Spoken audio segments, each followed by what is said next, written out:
নমস্কার। আজকে চলে এলাম আমরা একটা নতুন ব্লগ নিয়ে। একটি ছোট্ট ব্লগ।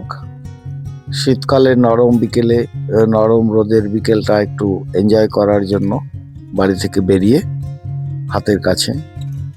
তো আমরা সেদিন গেছিলাম কদলাবাড়ি থেকে পাথরজোড়া চা বাগান হয়ে নোয়ামের দিকে। সত্যি খুব সুন্দর পরিবেশ। নোয়াম বস্তিতে পাথরঝোড়া চা বাগানের থেকে প্রবেশ করার সময়ই এক ঝাঁক ময়ূর দেখে ফেললাম। তারপর পড়ন্ত সূর্য, তার ছায়া এবং আলো আঁধারের খেলা, এইসব উপভোগ করতে করতে কখন যেন আমরা কালিম্পং পাহাড়ের দোরগোড়ে উপস্থিত হয়ে পড়ি। সে দৃশ্য চোখে না দেখলে ভাষায় বিশ্লেষণ করা যায় না। এই যে দেখুন, আমরা এগিয়ে যাচ্ছি নোয়াম ফরেস্টের দিকে। এটা কালিম্পং জেলার একটি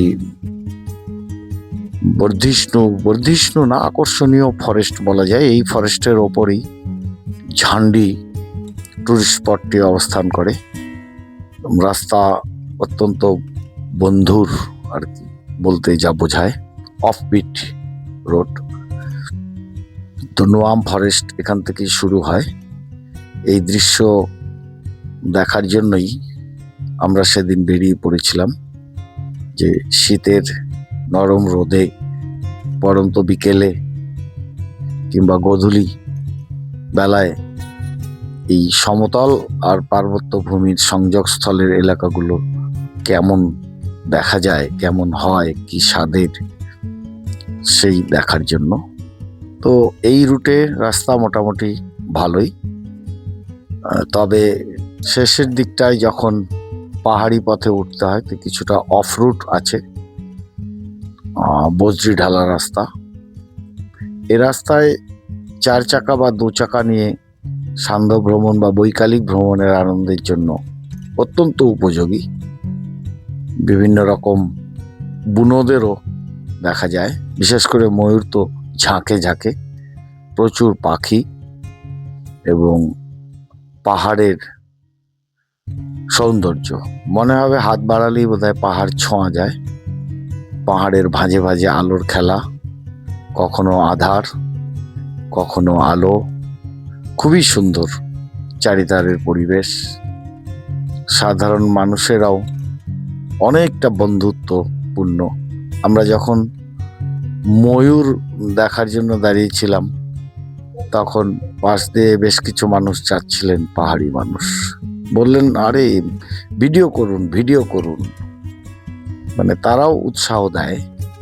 এত সুন্দর জায়গা, পুরো পথটাই জুড়ে ছিল কি বলা যাবে, নানান ধরনের পাখির আওয়াজ। খুবই সুন্দর।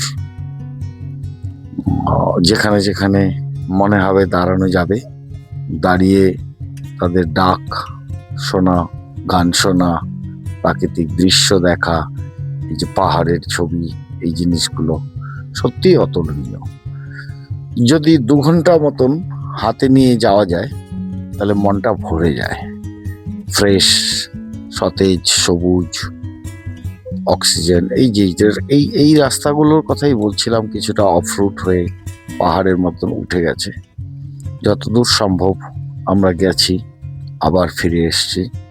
সত্যি উপভোগ্য।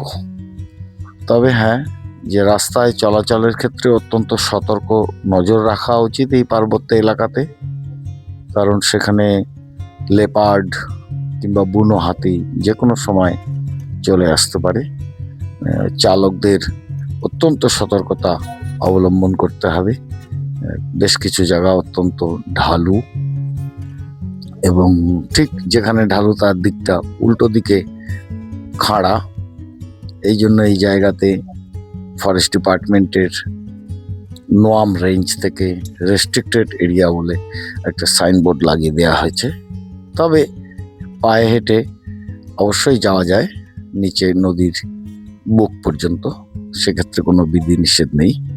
ঘুরে আসা যায়, ঘুরে আবার ঠিক সাঁঝের বেলায় কদলাবাড়ি ফিরে আসা।